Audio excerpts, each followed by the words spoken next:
I want to let our listeners know that there's a way that you can help support our organization. If you go to our website at www.thisisfailingjustice.com, scroll all the way to the bottom of the homepage, and there you're going to find a donation link.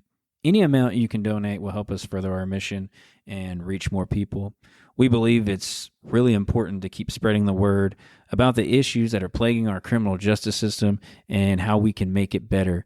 It is crucial to keep fighting for the change, and with your support, we can do just that.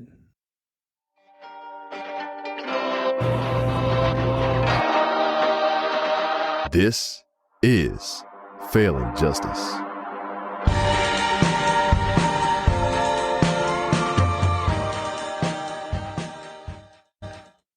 Good evening, Failing Justice audience. Welcome to the Failing Justice podcast. I am your host, as always, Justin Carlson. I want to thank you all for tuning in tonight. Man, the weather's great, right? This weather is fantastic. I think this is what we've all been waiting on after our brutal summer.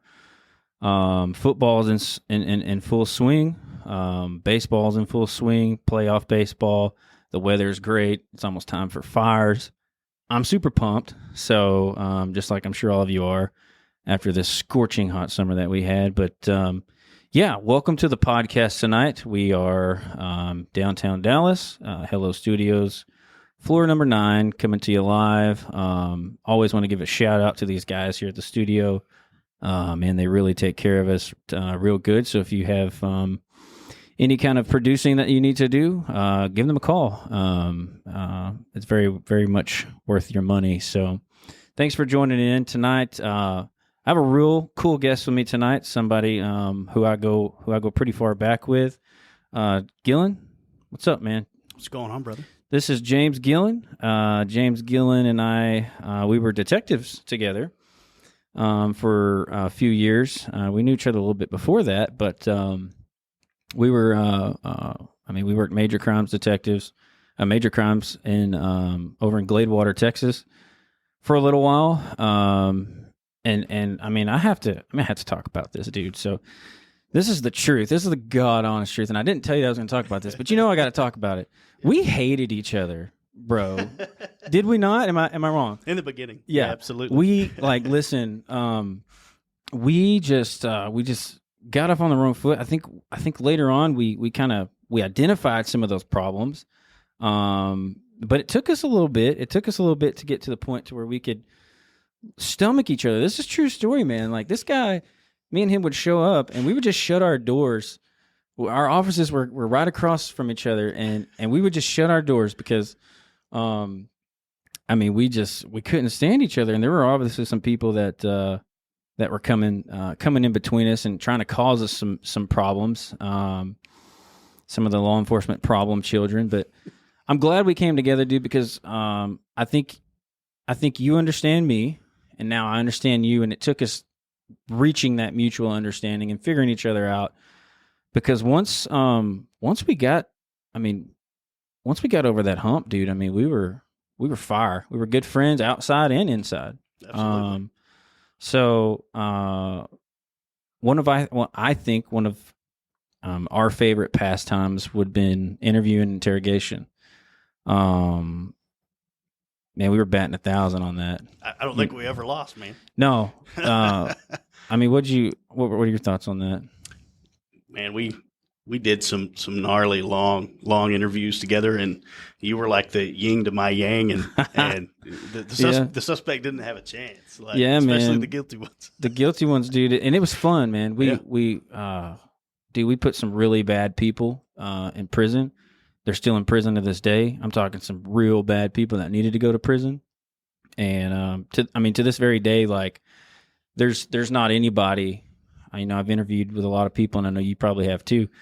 But there's, I don't know how you feel about this, but there's never been anybody that I've enjoyed co-interviewing with than you. That's just the honest to God truth. Oh, I feel the same way. I got to interview with lots of different folks, and it just nobody has that symmetry that we had. Yeah. The ability to play off of each other and use the techniques that we learned. And as a matter of fact, I have a picture here. I want to I want to bring that up. Give me just a second. This is from our days of interviewing. No, wrong one. Wrong picture. Give me just a second. Well, I told you when you left, it was the thing I missed the There we most. Us interviewing together and, working it. So this guy, can't remember his name. Don't really care to know. He's in prison now, but the pictures, maybe somebody's seen this. I've had this. I think this may be in my intro video or something, but this is from a guy that I think he had beat his girlfriend's baby, and the baby had a brain bleed or something like that. And it was in the hospital in Dallas, Children's Medical. And we got to interview this guy, man. And, we taped those pictures there on the wall with those injuries, pretty bad injuries. And that's why they're blurred out. We're not going to put that on here, but it was brutal. Yeah, man. And that was just this picture right here is just what I love to do with you, man. Just investigate cases and do these kind of interviews. So that was probably like 2017, maybe middle of our run, I think. Yeah. 2017 was it? We'd been doing well, and we took a crack at that. And I remember he just denying, and then when you put them pictures on the wall, he couldn't take his eyes off of them. And I was like, we're on the right track with the suspect here. Yeah, man, I love doing that with the guilty guys. So I would say that's probably my favorite pastime, dude. And I'm actually glad we became friends. I really am, man. You're one of the good guys in law enforcement.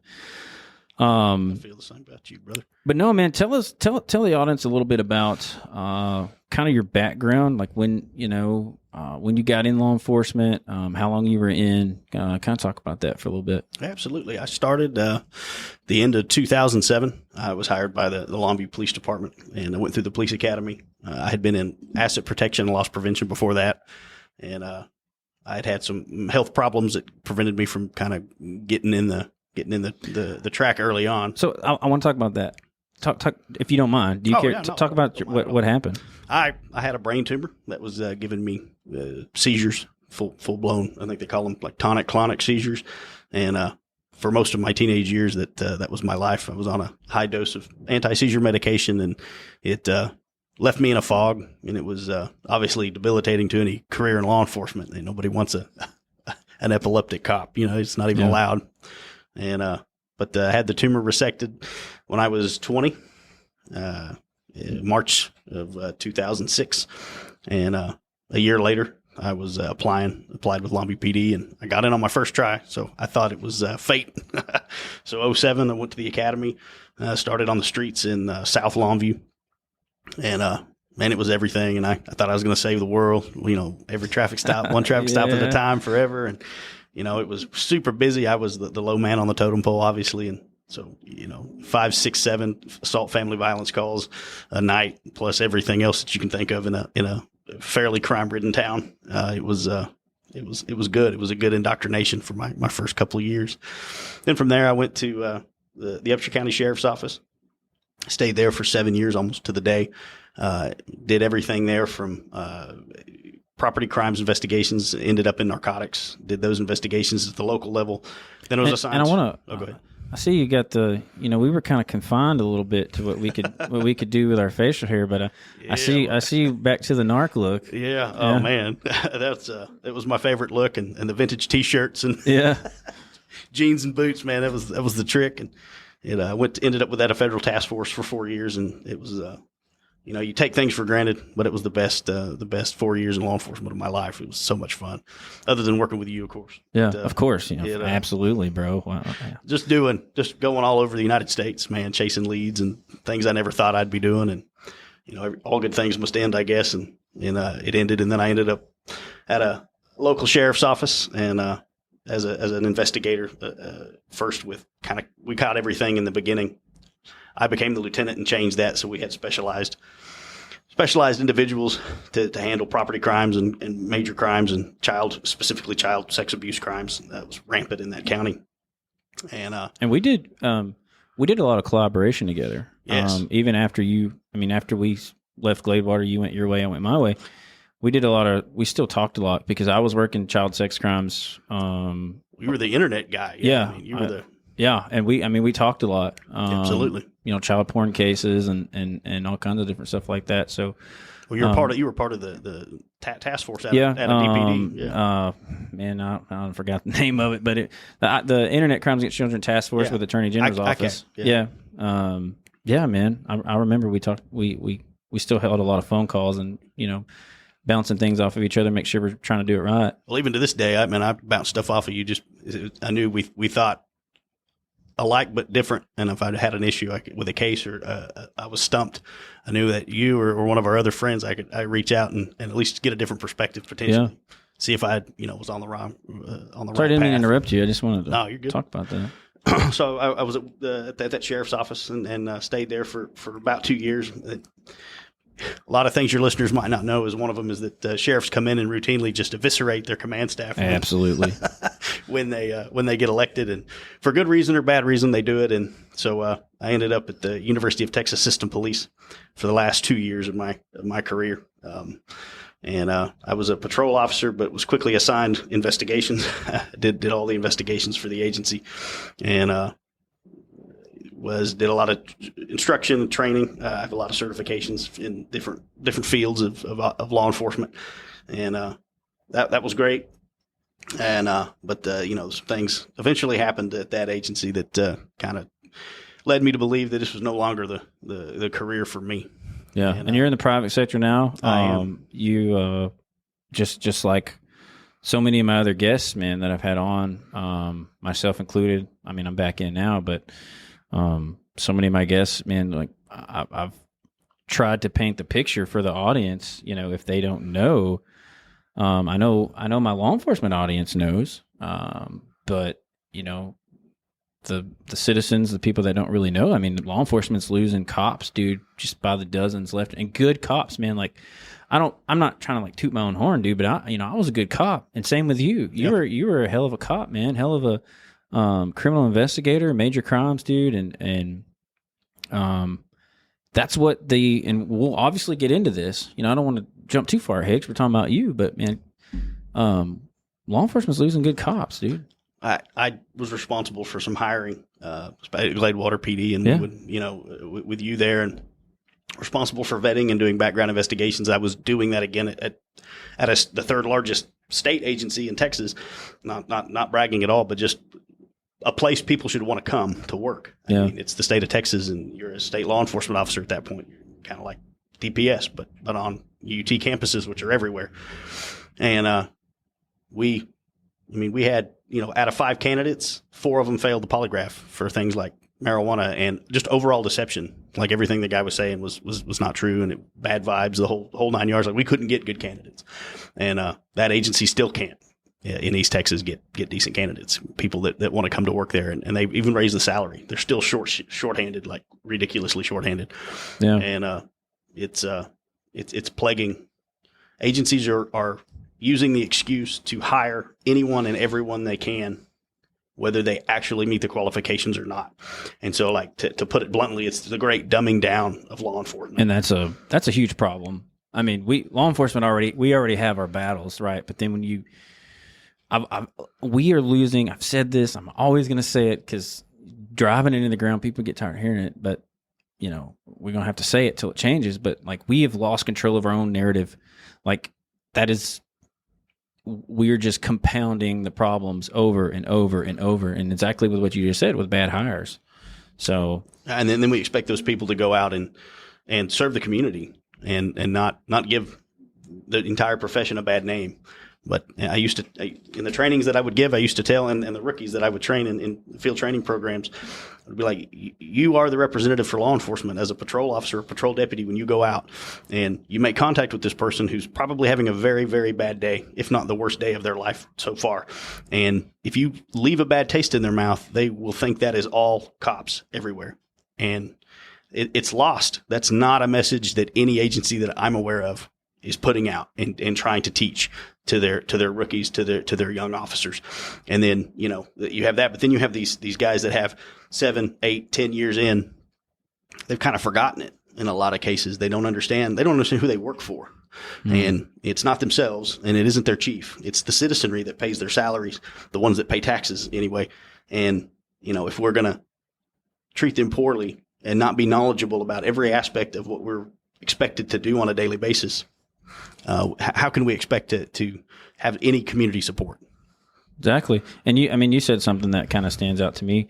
You mentioned cops who've been there 7-8 years, but I would go even further than that. Like, let's talk 10, 15, 20, 30 years. Like these, I talked about it last week when Jason Compton was on the show. We're talking about toxic generational leadership that just kicking the can down the road. And these are the problems. And here's the deal. I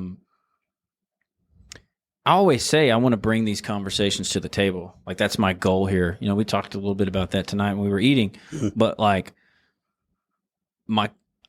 it's got to go beyond a freaking conversation. Like we have to, but that's what sucks is it's hard to get it beyond a conversation, but that's where it has to start, and that's why I'm doing what I do here. But it has to eventually go beyond a conversation. But the problem is going to the toxic generational leadership that's been around, since the dawning of policing. Those are the ones that it's really hard to change their minds.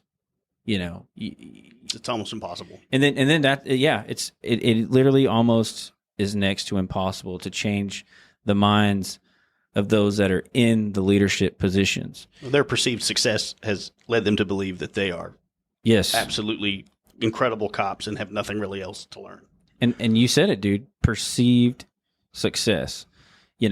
I again, going to LEMIT, if you go to LEMIT, you're the Law Enforcement Management Institute of Texas, and you have a a bachelor's degree or whatever, like that makes you prime for leadership. And I've said this for the last several shows because I've been talking to law enforcement sitting across from me. The conversation has been law enforcement. But I'm sorry. And also people disagree with me, but I am a firm believer that you cannot teach a leader to be a leader. I think you can tap into their potential, let them sprout and expand what's already in them.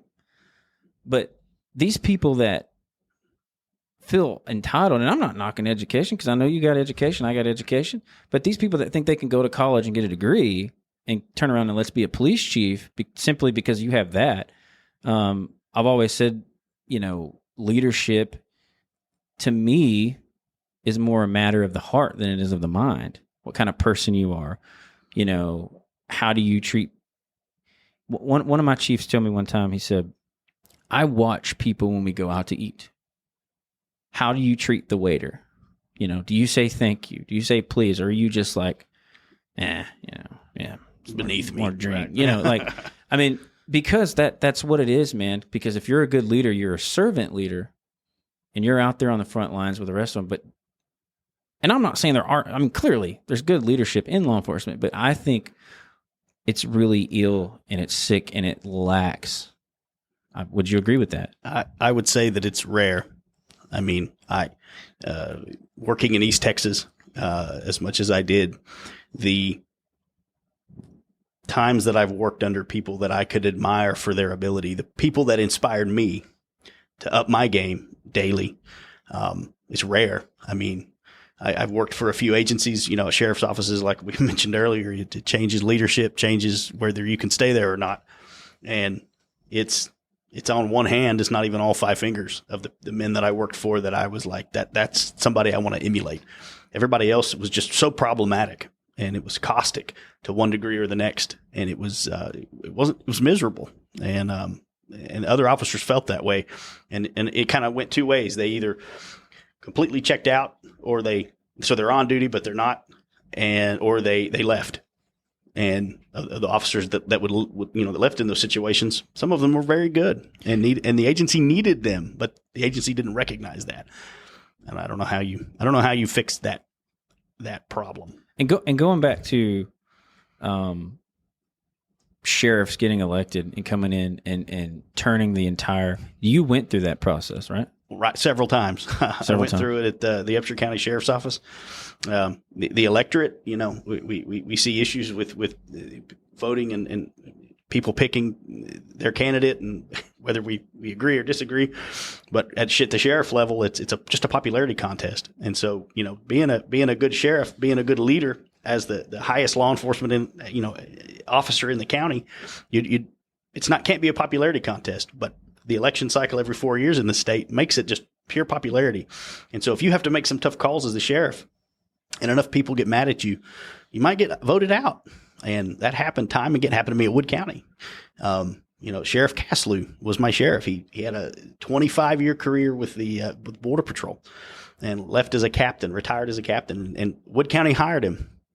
And they elected him, hired him to be the sheriff, and loved him until they didn't love him and threw him out after like one term.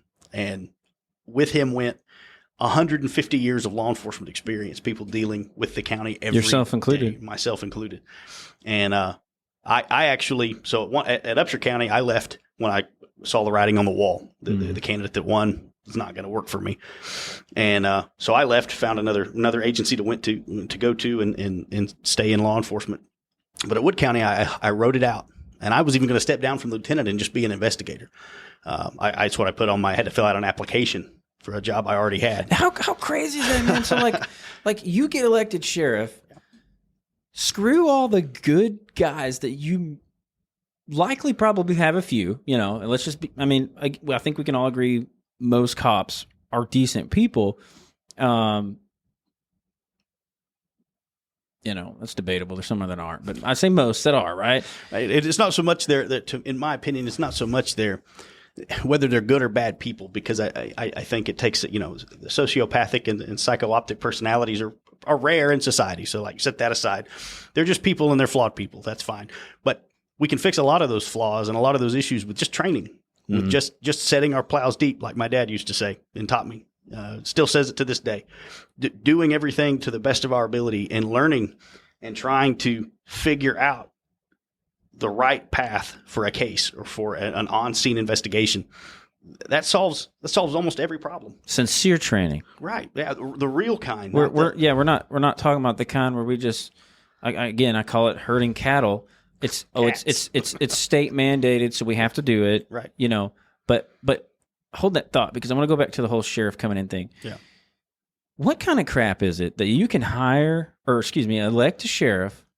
He comes into a department that probably may already be functioning just fine, have good investigators, good patrol deputies, and he can everybody knows they're scared to death. Am I going to have my job? Am I not going to have my job? And then all they do is while they were campaigning, behind the scenes, they've talked to their buddies. Hey, Big Joe, you want to come over here and be my chief deputy? We're going to run this county. Yep. And then they bring their friends in here who can be complete idiots. Who knows? And they just build an agency off of, instead of leadership, instead of integrity, they just build their agency off of friendships. And we know how friendships can collapse and what kind of problems that will, absolutely present once that happens. That's what happens, man. And I completely disagree with that. I don't think that should be allowed. I don't know. I'm not smart enough probably to know how to fix that, but being able to walk into an agency and not deal with problems, but blanket, just get rid of 15 people. Or, at Upshur County, it was like 18 people either left. I was one of the leavers, or their commission wasn't renewed. So on Jan 1, they were no longer employees, even if they were in good standing. And to make that the moray for the agencies statewide, it's disgusting. And I don't know how. I don't know who thought that was a good idea. I don't know how you stop it either, other than stop it. Put some sort of legislation that says you can't do that, because, man. But that happens on the national level too. You switch presidents, you've got a whole new cabinet. Secretary of State, Secretary of Education, all these things. It all changes. Talk about not using tax dollars effectively. Wipe it out and then see how long it takes to crumble. Look at our current freaking joke of I'm sorry, guys. I'm not sitting here trying to say I'm picking one side over the other, but our administration that we have right now is just absurd on the national level. It's even because you take guys like the president of the United States, they put one of their buddies as the top cop. The leader of the FBI, or all those people change, and look what our FBI is doing now. It's weaponized completely to totally screw over the candidates who oppose them. And it's never happened before in the history of our nation, which is a mouthful. Yeah, man. And I try my best. And I told people when I actually started going from like investigative podcasts to start having guests and kind of doing it weekly, I told people, I said, I don't want to make this show just strictly about politics, but politics and law enforcement collide. You can't separate them. Yeah, sadly. And politics, not just law enforcement, but politics and the system as a whole collide. And you see it again on the big stage, and then you see it in Wood County, where I don't know what the answer is either, other than we've got to do something different. We're just going to keep doing the same thing over and over. It doesn't work. I mean, it doesn't work to throw out people that, like myself and one or two others. We were working 60-hour weeks, but only getting paid for 40 because of the way, the nature of this thing. But my victims, the victims that I was responsible for solving their case, didn't care if I got home on time. They want their case solved. Right. And, that should be the ethos for the warrior ethos for an agency, is we do what it takes within the confines of the Constitution, the law, and policy, good policy, to bring a modicum of justice to these people that pay our salary and that require our services. And if we can't do that, then why are we in the business? If we refuse to do that, why are we here? Or if we're so lackadaisical in our duties, we shouldn't be getting paid for that. Like it shouldn't happen that way. And that's why I always tried to align myself, especially as my career kind of progressed. And you mature in your career as you go. But that's why I always tried to align myself with people that cared about justice, that cared about their victims, that cared about their cases. Because, man, there was a lot of people that were just there collecting checks. There were a lot of good people there that had no idea what they were doing, but they were in a position just because their buddy was the sheriff or their buddy was the police chief, or, but surrounding myself with those that had the same goals that I did, again, justice, victims, and sometimes, man, that was just kind of hard to find, especially in smaller agencies, smaller towns. It's definitely rare. I mean, one set of, when we were on our way out at an agency, the chief administrator ventured to tell me that the only reason he promoted this person to sergeant was not for knowledge, leadership abilities, intelligence, and none of the bedrock foundational things that are required to be a leader in law enforcement. It was the only choice he had. He literally had no other candidates. So it was him or nobody, and he needed a sergeant. So that's not rare. I venture to say the smaller the agency, the more frequent that particular tidbit happens, that they literally, they need somebody to, get the cars maintenanced and watch videos and keep some control over the patrol division. So if you got one candidate, then that's all you got, and that's how it's going to happen. And that turns out horrendous in most cases, the cases that I've seen. It doesn't work for your excuse to be, I ain't got anybody else, so I have to take this person. Like that's not how we should do anything. The guy that taught my SWAT schools said selection's a never-ending process. It's every day. And, I would tell in my interviews for different jobs, I tell people, like, my job is to prove to you every day why you picked me, if you end up picking me, like every day. And we should prove that. That should be our mindset for our victims. Every day, I'm proving to the people that are relying on me to help them why I'm in my position. And it seems like it's way too big an idea for a lot of people in law enforcement now. You say that to them and like their eyes glaze over, and it's kind of the end of the conversation. And you're fanatical, or no. I mean, that's how it has to be every day. And I don't think there's a way around it. Man, and that's what I've always loved about you, dude, is your passion. Like, man, I've seen you get fired up, throw papers around the room, but all with good intention. Like that was good energy. And most of it was sometimes it was directed because people were making stupid decisions and you saw the stupid decisions that were being made, totally ignorant. And you know just as well as I do, look at all the things that I've highlighted on this show, just some of the body cams, the different things that these cops have done. And the public, man, they see that. Like, that's what the public's seeing. They're not going to remember, unless it happened to them directly, right? The news media, most of the time, aren't going to highlight the officer pulling the cat out of the tree or, the officer pulling the baby out of the car. Most of the time, it's all negative, negative, negative, negative. And I try to be careful on this show, man, because, law enforcement, we have to have it. I mean, it's part of the process, and we must have it. And I don't want it to always be that I'm just, trying to highlight all the bad things. But in my experience, I feel like all the bad things, it comes out. And we just want to hurry up as quick as we can and just kick that thing under the rug so that way people will stop talking about it. People will get their minds off of it. And that, I think the public's perception is that's what we're doing. We are kicking it under the rug. We're not changing anything. We're just trying to make it go away. We'll come out with a statement and say, hey, we're making policy changes, whatever the case may be. But it's just to get it out of sight, out of mind. It's not to truly make a change. It's to correct the problem. It's definitely not. And, I was listening to a conversation with two true warriors. Like, we're more guardians in law enforcement, and I know that's kind of the lingo that the agencies nationwide have gone to. We're not warriors, we're guardians, and I that's a valid point. But these true warriors, these tier 1 special operators, we're talking about how they would never do the job of law enforcement. They would never enter in and be a cop because, like, they were highly trained for war and for the missions that they had inside the military. He goes, the cops, these two that we're talking, they both agreed that law enforcement doesn't get anywhere near the training that they need. And one of them said, like, they need to be training a third of the time. But, will the citizenry pay for that?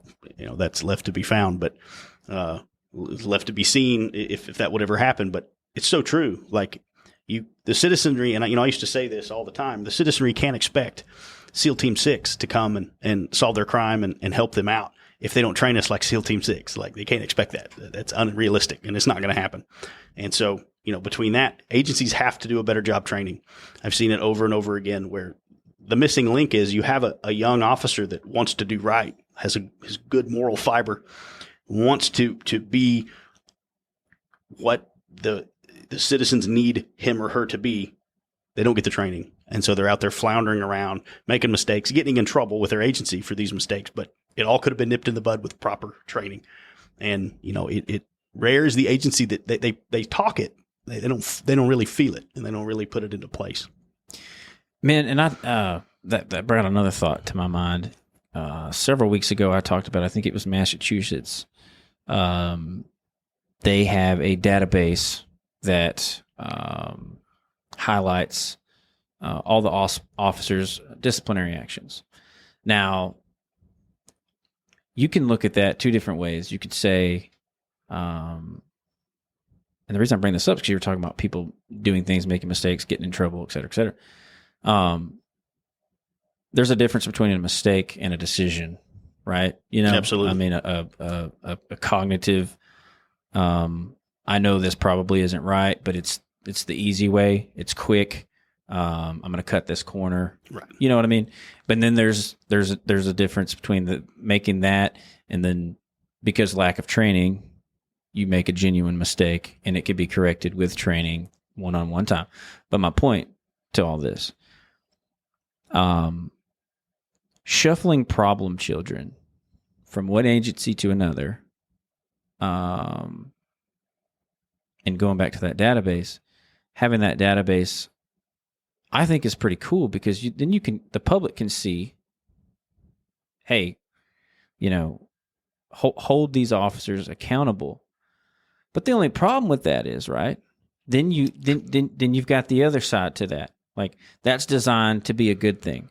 But what the public doesn't see, and I think any cop that I bring in here and sit down across from me would agree to this. The battle that's raging within the four walls of every police headquarters in this country would make that list. You can't look at that list and know what's right or wrong, what's legit, what's not legit, because of the retaliation and the nonsense that happens within the four walls. And I know you experience that, probably more than once, just through our conversations. Our biggest battle, literally our biggest battle, we are fighting with each other. We don't even have it right within the confines of our own headquarters with one another. How in the world are we going to step outside of that and then do what we're supposed to do, provide a professional service? How do we fix that? It starts with something so simple, and maybe every human resource person that's listening to this will understand. You have nothing without the equal application of policy and procedure. And so just because if you're liked in an agency, you can't get away with what someone else's, what a non quote unquote liked officer is it does the same thing and you do the same thing. The application of the policy procedure has to be equal across the board. Like there's all these exceptions that exist inside law enforcement, and no one talks about it. But if you're a level A officer with command staff and they like you, you're going to get away with stuff that the level C officer in the realm of liking law enforcement is not going to get away with. They're going to get hammered for it. They're going to get written up or verbally reprimanded or days off. But you're going to skate by because it wasn't quite the same. And you talk about the quickest way to kill morale is to take your policy manual, which most agencies is 300 pages, and apply that unequally across the board. You're going to make your officers hate you, and they're going to leave, or they're going to be, I don't know what to do now because I don't know what policy is going to be enforced today and which one's not. So I'm not going to do anything. And that, we see that nationally with officers just taking no proactive action for entire shifts while their neighborhoods go completely south and go because they don't know what to do. Well, If you get out there and you want to make the right decision, you're either going to have problems from within. Okay, maybe you did it right in the public's eye, but then if you have somebody on a command staff or in a leadership role and they don't like you, just like you said, then you have problems from within. And then there's in contrast to that, maybe you did something the public's going to ding you for that they have a problem with because whatever reason they don't understand it. And then maybe this time your administration's okay with it. And so it's like the confusion between the two. And I told you this earlier, like for me, it's a sad day and you see it all the time. I was talking to a guy this week, which made me think about this. You got cops that'll run out in a burning house, run up to a burning car, go in a gunfight, run in a school, not knowing where the shooter's at, take them out. They will face the danger right in the face. I mean, just head on, like a warrior. But then they'll go and walk into that police station and they're like scared to death, whispering, looking around the corner because they don't know. Their biggest fear isn't what they're doing out on the street. Their biggest fear is what's going on from within. Oh, absolutely. I was terrified of the actions that I took that I knew to be right on the street, especially in use of force situations. I I was more terrified of how it was going to be reviewed and if someone was going to find fault with it, regardless of the nature of the situation. That was the biggest problem, not the innate fear that we have walking into an unknown, the highly caustic environment of being out on the street and dealing with criminals that don't desire to go to jail. That I could do that all day. That was not a problem. I didn't have trouble sleeping after that. Like, it was not an issue. Where the trouble sleeping came from was, what's my agency going to do to me now that I was in this situation and had to handle it, to maybe, stay alive or keep myself safe or save someone else.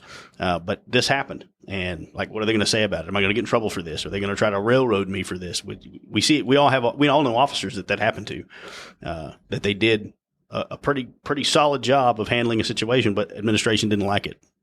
These same people, that haven't been on the street in 20 years, that are now making the decisions for how you handled something when they haven't handled anything but, a donut Right, in exactly 10 or 15 years. It kills the mood for me wanting to continue to risk myself even for my community. If I got this uphill battle when I get back to the station.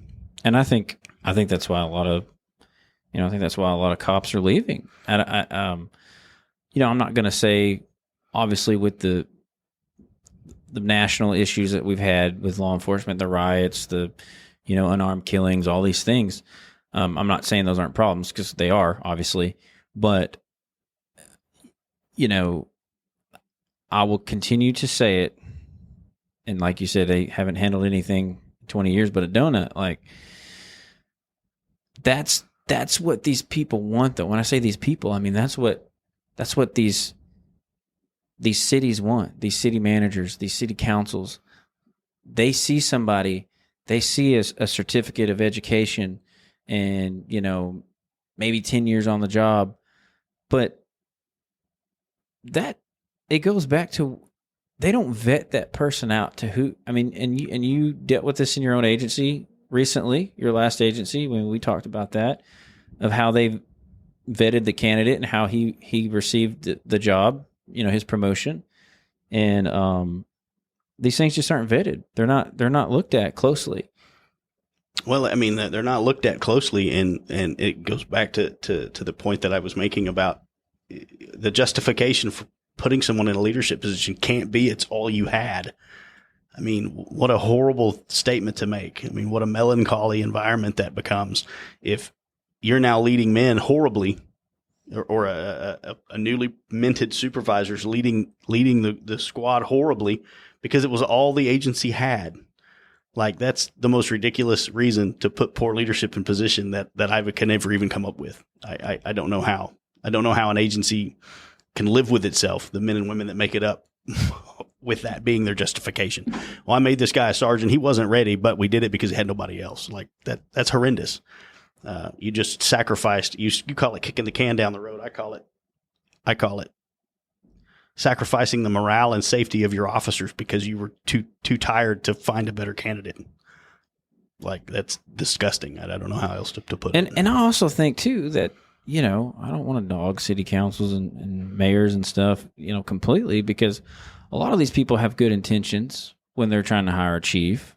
Just have no idea. The problem is I mean, I talked about my old chief last week, Andy Harvey. That's a guy who wrote a book, Excellence in Policing. That's a guy who has been to Lehman. That's a guy who has a master's degree. That's a guy who's been in law enforcement for 20 years.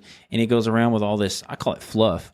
He goes around with all this fluff and, look at me, look at my accomplishments, excellence, but it's all crap. It's literally just fluff for the camera, for the crowd at city council. It's not what they don't really emulate that behind closed doors, as you saw in the video. If you watched my episode last week when I played the video, the guy went nuts in City Hall, acting like a complete fool. But that's the guy that we're asking to come lead our police departments, to come on our podcast, to come speak at our academy graduation, to be the face of our agency. Yes. I mean, how else is there to put it? And it's absurd. I don't know, man. It's frustrating. It really is. It has to be fixed. And, I don't know if I don't know if we as human beings have the ability to fix it. I mean, it's so far gone, but yet, like you said, we can't live in this society without law enforcement. I mean, that would be pure chaos the moment that was done. But what is it, 48%? 40% of America thinks that we should do away with law enforcement and come up with some other, and that's crazy. Other mechanism. Like, let's see how that works out. Like, it's not going to work out. And I'm kind of shocked that it hasn't been taken to more extreme, but they did it in Minneapolis. They tried to whittle things down, and then the citizenry, some of the same people that were demanding let law enforcement be, taken out of their community, is then demanding they come back. Yeah, you saw what happened with that. The situation just goes out of control, right?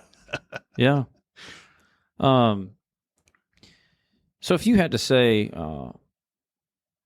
the negative impacts that law enforcement had on you, and maybe they're still lasting, maybe they're not, I don't know.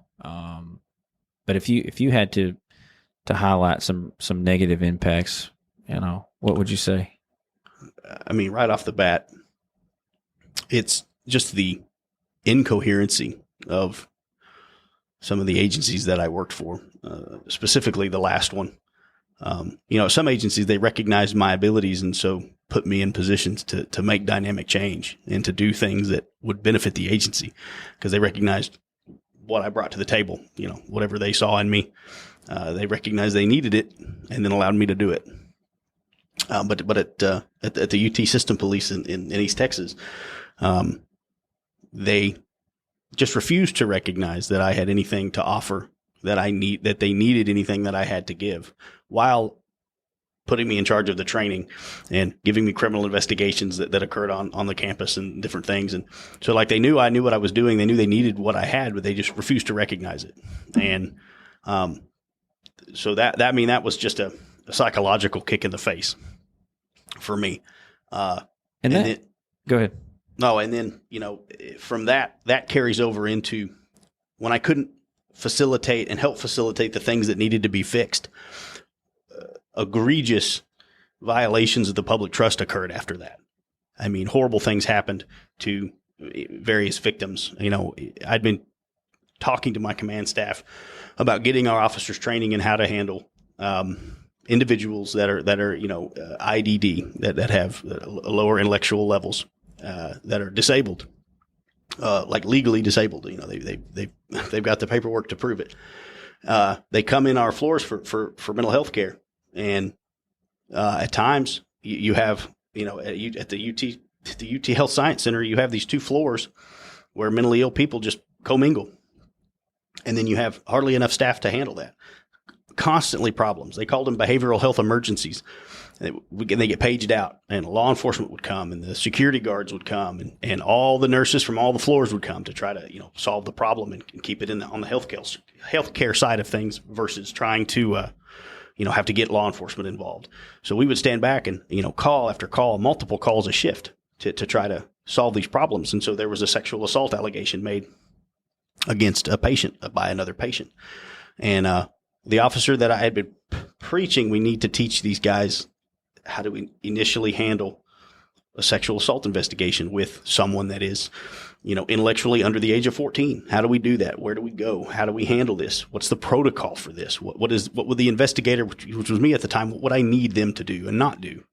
And it was just ignored. It just wasn't done. And so we have that call one night when I'm not at work, and the officer goes and interviews a person with the cognitive ability of a 10-year-old, which is completely against protocol, right? I mean, you live that life, that's handled at a child advocacy center. Yeah. And, that shouldn't have happened to her. He basically interrogated her like you would, like maybe she wasn't telling the truth. Well, that's not how we handle those cases. That's not how we do that. But it was just, that for me, in the personality that I have and the way that I was raised, that's a scar that I'll never forget. I'll never forget the look on her face when I'm watching his body camera video as he basically says he thinks she's lying, or that staff doesn't agree, doesn't think that happened, and on. It's like she looked devastated as like a 10-year-old, but in the body of an adult female. It's those are the things that like I can't get over. Like I can't get over that even now, and I don't think I ever will. And I know that kind of that kind of leads me into my next topic. I know this story just because you've told me this story recently, and I want you to tell the story. I know it's a tough story on you because of obvious reasons, but I have a picture here. I want you to talk about Nathan Lee Johns. Absolutely. When did that happen? What happened? Just tell the story. Okay. Back in February of this year, 2023, the hospital that I worked at was the main mental health hospital for Texas on the kind of the public hospital side of things. And so they're private facilities, and it gets confusing. But if you have a mental health crisis in Texas, the prescribed by law, if law enforcement comes in contact, then the protocol that we follow is to take you to an emergency room, barring the circumstances or your danger to yourself or others, or your behavior is so outlandish and unsafe that it makes you a danger to yourself. That third one would be like the lady that closes her eyes and walks out into traffic because she's won't tell you she wants to kill herself, but that's a pretty good way to attempt that, right? So we meet you, we take you to the emergency room, and we have a physician evaluate you, and it's on a peace officer's warrant for mental health is generally what they call it, or an emergency detention order for mental health, and it gives up to 48 hours for the physician to kind of certify that you need to be there, get you in touch with psychiatrists if needed, if it's medication that you need, try to stabilize you, right? It's a 48-hour stabilization period. So Nathan Lee Johns came to our facility seeking mental health, and an officer did an emergency detention order. So that officer felt that he had, the totality of the circumstances indicated that Nathan Lee Johns was a risk to himself and needed to be in the emergency room to be evaluated. Well, it subsequently was discovered that Nathan Lee Johns had a nonviolent felony warrant for his arrest, which happened. And you have to put this part in context. Happened all the time. People with warrants, misdemeanors or felonies, all the time would come to the facility. This happened a lot. Like it's just kind of the nature of the business. And unless it wasn't like a violent felony, or by the nature of the felony, the charge, whatever the charge was, by the nature of the charge, it tended to put other people in danger. Like if you had a murder warrant or an aggravated assault with a deadly weapon warrant, like we're probably just going to take you to jail. But for just about everything else, we would talk to the psychiatrist, let him make the call or her make the call. Like this person needs to stay in the hospital for treatment, in the secure facility. They're not free to leave, obviously, because they're under that order I spoke of, or the longer order issued by a judge for mental health treatment. We didn't want to interrupt treatment for a legal matter because I'm obviously go to jail. You're not going to get any mental health treatment. That's one of the biggest failings that I see. I mean, they claim they claim that they're there, but they don't. Like, let's talk about these LVN intake nurses. Right. That's the extent of it. Yeah. Even if you're an RN, like you're not a psychiatrist or a psychologist, you can't prescribe medication. You can't help these people. They're not going to give them medication in jail that a lot of these people would take to live any semblance of a normal life. And then there's a whole side of that, the pharmacological interventions that, maybe they work, maybe they don't. People, get on their pills. There's a bit of a rabbit trail, but they get on their medication, but it disrupts so many other aspects of their lives that they soon stop their medication. And then they're right back in mental health crisis, threatening to kill themselves or kill someone else, or destroying their homes. And then law enforcement gets involved again, and the EDO, POW process starts again, and the person gets no help. They get stabilized. They get kicked out. John Stossel did an entire study. It's fantastic. You can find it on YouTube. He did a whole show, and he talked to all these different psychiatrists, and the modicum was treat them and street them, specifically in the realm of mental health. Get them stabilized, quote unquote, and then send them back on the street as fast as possible. Part of that's because there's not enough beds, and we talk about that for a week. But anyway, Nathan Lee Johns came to the emergency room, was given an EDO. He, being mentally ill, needing mental health intervention, clearly, subsequently had an interaction with another patient, and it was a disturbance. It was on the floor. They were going to fight each other, mutual combat, like they pushed each other. So the cops got called. Me being one of them, the only one on the shift at the time, We go to the floor that he's on, secure floor. We have to, 3 doors to get through, badge yourself in. We have to leave our handguns outside. And we go to the floor, and I talked to his psychiatrist, one of the head psychiatrists for the entire hospital floor. And Nathan Lee Johns is too ill to go to jail on the warrant. If the psychiatrist had said he was good to go, then I might have just taken him for the warrant, because that was the protocol that we had. Like, if they were going to be released, if they were stabilized already, then they could go to jail for the legal cause. The judge's order that I take them. But this psychiatrist was like, no, he's too ill. He can't go today. He needs to stay here. So I'm like, all right, that's great. I'm glad you told me that. So no arrest is made. He stays on the floor. This conversation happened while he is so mentally ill, he's strapped into a chair, and they're force giving him medication to calm him down. He's out of control on this mental health floor. It's a common occurrence. The doctor would order it, take a big old needle, give him a shot. They go to sleep for 6, 7, 8 hours. Like, that's protocol, while they're strapped into a restraint chair to keep them from hurting themselves or others. That was Nathan Lee Johns. 36 hours later, approximately, we're called back to the floor because now he's being released. There's been a miracle. Nathan Lee Johns is no longer a danger to himself or others, and he's free to go. And we know he has this warrant. So come pick him up and take him to jail. And so I go up there, and staff knows that. I mean, is that's kind of like on their chart? I assume that. Hey, we share it with them. Like, hey, don't tell the patient this, but when your guys are done with them, when you feel that they're stabilized, their care is over here. In law enforcement, we don't have any say in that part. Call up the police department, and we'll come and take care of the job that the judge has made us do with the warrant. Right? I don't have a choice. I can delay it for a while for medical reasons. Be it mental health or otherwise. But I got to do what the judge said. It's a felony warrant. Right. So I get up there. He's immediately, as soon as he sees me, he's enraged, screaming at the top of his lungs, pacing around. And bear in mind that we have myself and another officer that I was training to our facility that came from another UT system agency at the time. So I was teaching him our facility and protocol. He had about 10 years of service, was a good officer. We got along well.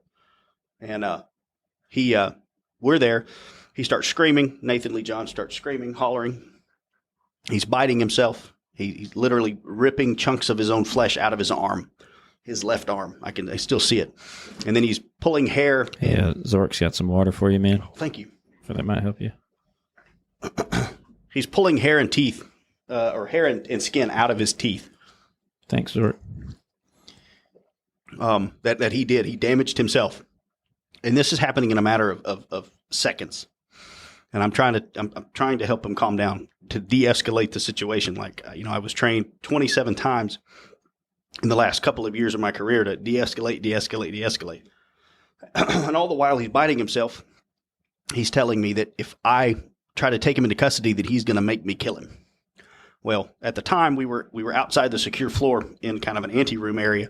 My pistol's on my hip, and the other officer had his duty weapon on as well. So I'm not going to make him come true on his promise to make me kill him. Like, I'm not going to do that. And if he starts wrestling me, we were about the same size. He was a little skinnier than me. But I wasn't going to go hands on with him, even 2 to 1, and hope that the situation just worked out and he didn't start getting my gun, try to get my pistol, and then maybe somebody has to shoot him to prevent that from happening. So while all this is happening, the whole event lasted 1 minute, 14 seconds. 1 minute, 14 seconds. That's it. It's not a long thing. My conversation talking about the incident is way longer than the time I had to make a decision. So I made the decision to not rush him, not tase him. Clearly he's mentally ill. While he's biting himself, he says he's going to kill himself. He's going to make me kill him. Homicidal and suicidal ideations. He fits full tilt the Texas legal definition of needing another emergency detention order, because they've released him.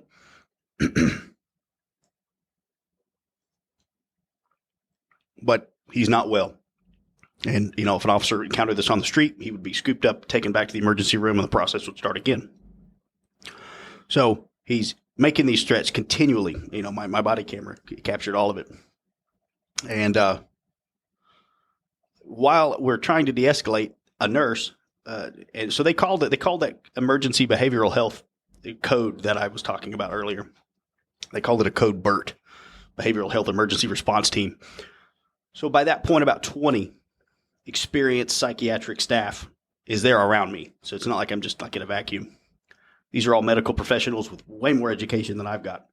Hearing him make these threats, seeing him biting himself, and just standing by while I'm trying to de-escalate this as I'm clearly, in the video shows it straightforward. I'm the object of his aggression. So why would I escalate it by going hands-on when I'm on a secure floor? I'm in between a secure floor surrounded by medical staff. There's no real need, and he doesn't have any weapons other than the ones that, if I lost control of my weapons, he would then have one. So a nurse lets him back onto the floor while we're having this minute 14 conversation. So now he's on the floor. Well, I had asked to speak to his psychiatrist who wasn't at the hospital at this time. So some staff remind me that he's on the phone. He's like, "Hey, doc, this doctor is here and wants to, you can talk to him." So I go back and I'm like, "Why are we releasing this guy? Like, this is what just happened." And come to find out, the first reason that this psychiatrist, this highly trained medical professional, the only reason he gave me that he was releasing him was because he was scared of him. Those are the doctor's words. I'm scared of him. I'm afraid he's going to hurt me if I leave him on the floor. So Nathan Lee Johns is going to jail because the doctor can't deal with an extremely psychotic patient. That's it. That's it in a nutshell. Well, I don't know what the fix is for that, as I'm not in medicine, but that can't be the reason why you turn somebody that's sick away. It makes no sense to me at all. Still doesn't to this day. So while I'm trying to talk to the psychiatrist, come to find out he has been able to access the ceiling. He's pushed the non-secure acoustical ceiling tiles out of the way and climbed into the rafters, basically between floors. It's not a secure floor. It's the opposite of that. So he could climb in the ceiling, and if he wanted to, just find some way out. Obviously, we wondered about that once because no one told us. I'd been there 2 years at this point at this agency, and no one told me there wasn't a secure floor. That it was like, oh, those are just acoustical tiles. This isn't a secure area. So he's up there now. He won't come down. So we rush in. I'm trying to talk him down. You know this about me. I'm a pretty good negotiator when it comes to de-escalating people. I just have a knack for it. And you're really good at mental health stuff too. Not only you're passionate about it, because there is a crisis. In this country, there's a crisis, and so always knew you to be passionate about mental health. So not being there and hearing each other's story, in my mind, I'm just kind of picturing how you were. You were always sincere about it. And so I'm sure that's exactly what you were doing. I think, if you had been there, you would have known that this person is in crisis. They don't need the strong arm of law enforcement. They need compassion and control. We don't want anybody to get hurt, but this person doesn't need to go to jail. Like the warrant was not enough 36 hours ago. Well, all of a sudden it's enough to take him off this floor where he needed the treatment. Clearly he needed the treatment. Like if I'd met this situation on the street, I would have taken him for emergency medical treatment, like hands down, no questions asked, based off of his behavior, which is the standard that we go by, right? So anyway, he's in the ceiling. He takes his shirt. He had a shirt, long sleeve shirt. He ties it around his neck, like semi in a noose, and then ties it to a pipe in the ceiling, which he never should have been able to access. So now he's in the ceiling with a ligature around his neck and tied to a pipe, and so now it's like a barricaded person. It's the equivalent of him having a knife to his neck. Well, in the ceiling, unwittingly, I guess, a maintenance man had left a pair of pliers, standard 12-inch blunt nose pliers. Well, he got a hold of those. First, he tried to make me think it was a knife.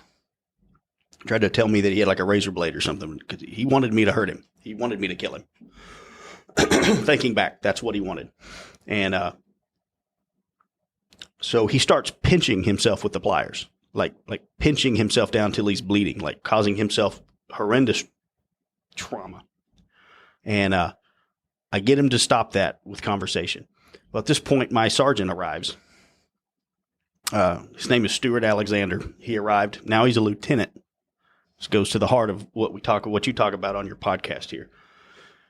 He arrives. I'm building rapport with this guy. He's been in the ceiling probably 15 minutes, plus or minus. And he starts hollering out that when more officers get here, we're going to get up in the ceiling and get him and grab him down, bearing in mind that the sergeant now knows he's got a noose around his neck. And he's continuing self-harm. We had the biting in the beginning, and now he's brutalizing himself with a pair of pliers. Completely, that behavior by the supervisor completely undoes the work that I had put in the 15 or 20 minutes that I'd been talking to this man. Now he's like, I'm not going back to jail. I'm not going back to jail. You guys aren't going to get me. So he said something to him? Well, he started hollering at me, telling me the plan, the tactical plan that we were going to use while I'm negotiating with the man in the ceiling like 3 feet away. 3 feet away and a ceiling about this tall. So obviously the Nathan hears all of this and freaks out. I mean, just goes, everything I tried to do is now undone. And you guys are going to come get me? You guys are going to come and get me now? And I'm like, no. Like I can't believe my sergeant, makes way more money than me, is supposed to be the leader of the shift, has no idea that you don't tell the person the plan. Like nobody, like, man. We didn't do that when I was on tactical teams. Like, we didn't let the house know that we were about to hit it. Like, hey, we're coming, guys. Like, you don't do that. It's the wrong thing to do.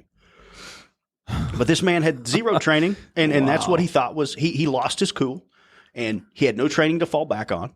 And he was freaking out because this is happening, and he's at work, and he's got to deal with this now, and he's got to answer for this, to some degree. So he loses all touch with reality. And everything that we're supposed to do goes out the window. And he's doing that. I'm still trying to talk Nathan down. Well, he drags the ladder over. The sergeant drags the ladder over. He's still up. The noose ligature is still around his neck. He's still holding the pliers. And this goes on for just a short amount of time. Well, Nathan jumps with the noose around his neck. And all the while, ceiling tiles, these horrible old ceiling tiles have fallen, like have been moved out of the way. And there's a mess now. And Nathan jumps, and the shirt pulls tight around his neck, really tight, so tight that we subsequently had to cut it off of his neck with safety shears. We couldn't undo the knot, but it rips because it's just a t-shirt. Nathan didn't know that. Like, there's no way he didn't think that shirt would hold. It was an effort to kill himself. I believe that to this day. The facts that I have in my mind and the video that replays over and over in my subconscious tells me that he was trying to go through with the suicide. But the shirt ripped. So he hit the ground unconscious. It jerked him so hard that he was not awake when he was laying on the ground on the floor of this secure floor, this secure hospital floor. And so we cut it off of him. We put him in a restraint chair and take him to the emergency room. And get him evaluated, that was proper protocol. And while I'm there, I'm instructed. I'm not asked as a veteran police officer. At the time, I had about 15 years on. I wasn't asked what if I had a plan for this or what needed to be done. I was instructed to charge him with everything possible. So the felony warrant, the criminal mischief for the ceiling tiles. Even though he didn't necessarily destroy the tiles, it was my sergeant and a security officer that had pulled the tiles down, which was probably the right thing to do so we could see him and he wasn't hiding from us. But Nathan didn't destroy those tiles. But we did. But we're going to charge a guy who's in having a mental health episode. We're going to stack charges on him. For what reason? I don't know. I mean, that goes back to failing justice, completely failing. Like, why would we do that? The guy already has a felony warrant. Like, it was for evading. He got away in his vehicle. Dangerous, shouldn't happen, not endorsing it. He didn't hurt anybody. He didn't, that wasn't the charge. He didn't, he maybe the pursuit was called off. Who knows? I don't know the details of that. But he got away, got a warrant. And then he's at the hospital for mental health treatment, which, from what I've been detailing in this long story, he needed the mental health treatment. Like, maybe that's why he ran from the police. I don't know. Supposition on my part, but it's kind of obvious. So I stack all these charges on him. Resisting arrest I had to put that on him too. A wonderful misdemeanor. Oh my gosh. The heavy charge of resisting arrest, even though, he didn't assault me, threatened to, but he didn't do it. And criminal mischief and the warrant. And so I take him to the Smith County Jail and book him in. The guy is still, if I had met him on the street and the prior events had not happened, I would have evaluated him for a mental health order. I would not have taken him to jail. He would have had to commit a violent felony for him to go to jail. The only reason he went to jail was because you had an order from the rank above you to all the way. No, the sergeant and the assistant chief. That was the rank structure that we had at the time. I was ordered to do that, and I said like, "Whoa!" I even protested. Why are we sticking all these charges on him? Like, you don't charge the burglar with kicking the front door, with criminal mischief and burglary of a habitation. It's just burglary of a hab. It's a high felony. It is what it is. But anyway, so he gets booked into jail without incident. He gets put, in the we call them turtle suits, right? The schmuck. When you're suicidal. They knew he was suicidal. I told them he was extremely suicidal. And the Smith County Jail allowed him in, took him into their facility. And I'm like, wow, this is great. Well, come to find out, I'm put under internal affairs investigation for the minute and 14 seconds that I didn't escalate the situation into a brawl on the floor. I was for reverting back to your de-escalation training that the agency made me take over and over again as just part of the Texas mental law. you got put under internal affairs for it, and the fact that I'm a mental health peace officer and I have a bachelor's degree in psychology. So like I'm not just coming up with this stuff. Like I don't know. I have a little bit of background in this. Plus, at the time, I had done hundreds and hundreds of mental health orders to get people treatment that needed it, both at the county and Gladewater Police Department. I would come out at night to help the officers with these calls. I remember. And so it's like I have some experience with this. I've known a lot of mental health peace officers through my career.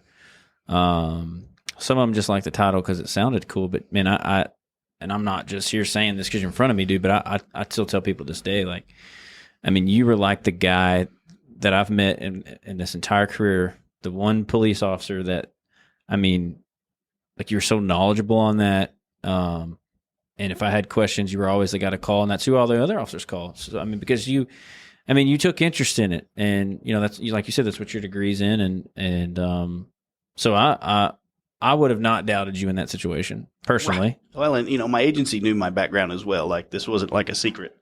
Or something that new happened, and I by no means was I a rookie at 15 years.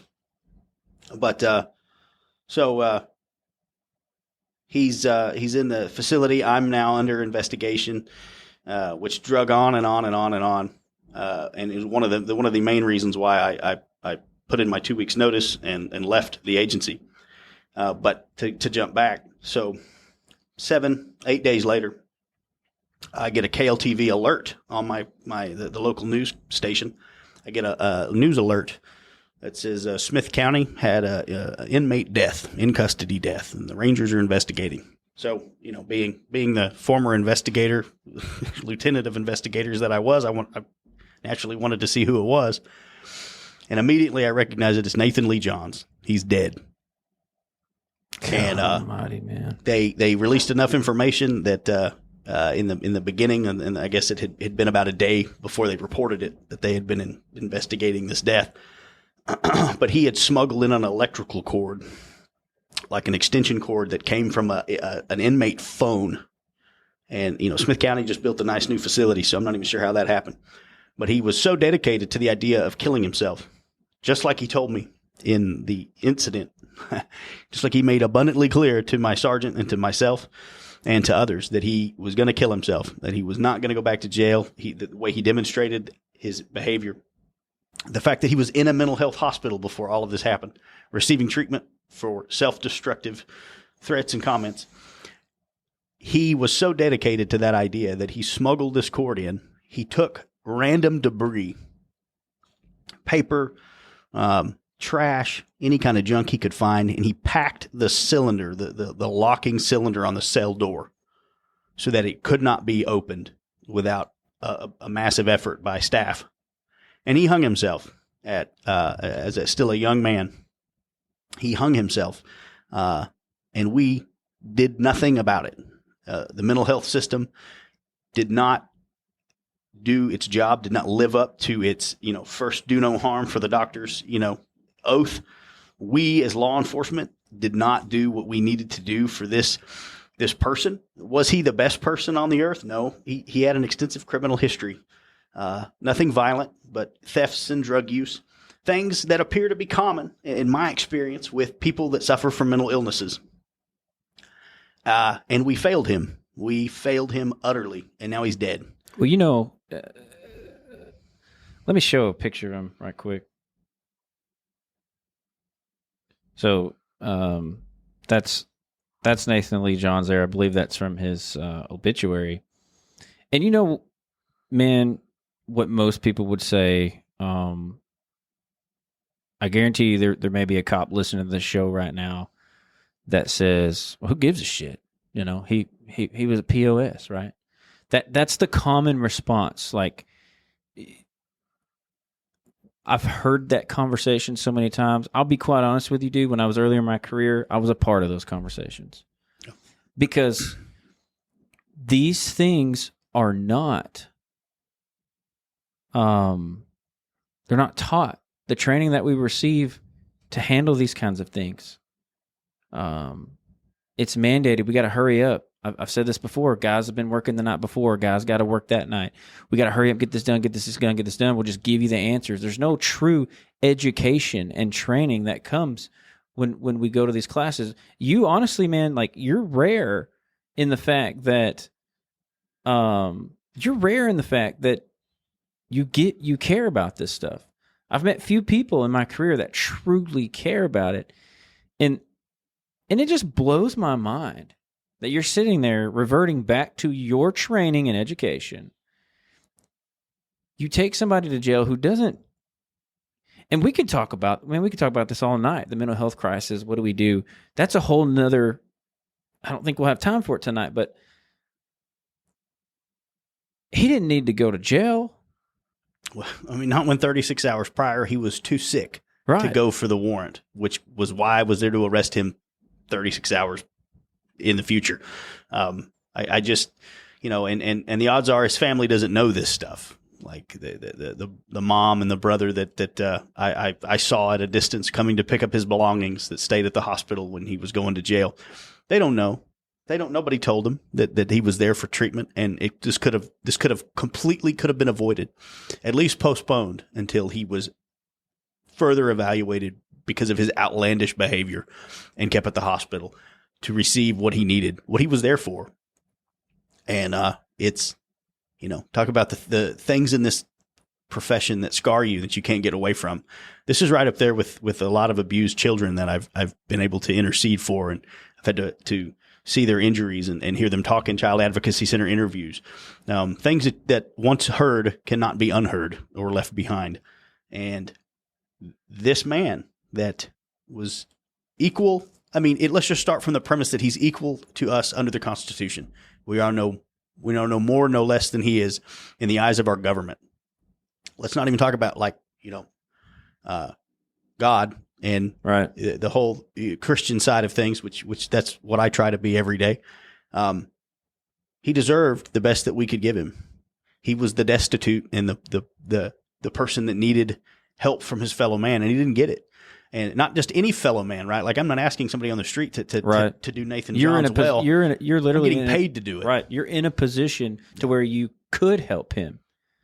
We should have helped him. You should have helped him, but then you have a supervisor, sergeant, who, these are the people we're putting in charge, right? And so, earlier in this cast with you, I talked about the only person to get promoted because I picked this guy because it was all there was. That's this supervisor. That's who that story came from and who it's tied to. The chief administrative officer told me that I promoted him because he was all there was. And now you can chalk up all there was to a man's dead. And he had a hand in it by his complete and utter ineptitude. Complete failure on our part as law enforcement. So I'm curious. We're so bad Just one more thing. We're so bad at monitoring ourselves and doing the right thing in law enforcement, at least in a lot of instances, that this person has subsequently been promoted to lieutenant at the third largest state agency in Texas, even after this horrendous event that he was part of. And all of this had been made known to command staff. I tried to reach out to Austin, to the director's office, and no one would talk to me. I had a brief conversation with an assistant director, and he told me to send an email. I sent the email and have never heard back. Never heard. Swept it under the rug. It's gone, and a promotion ensued after that. I have so many questions right now.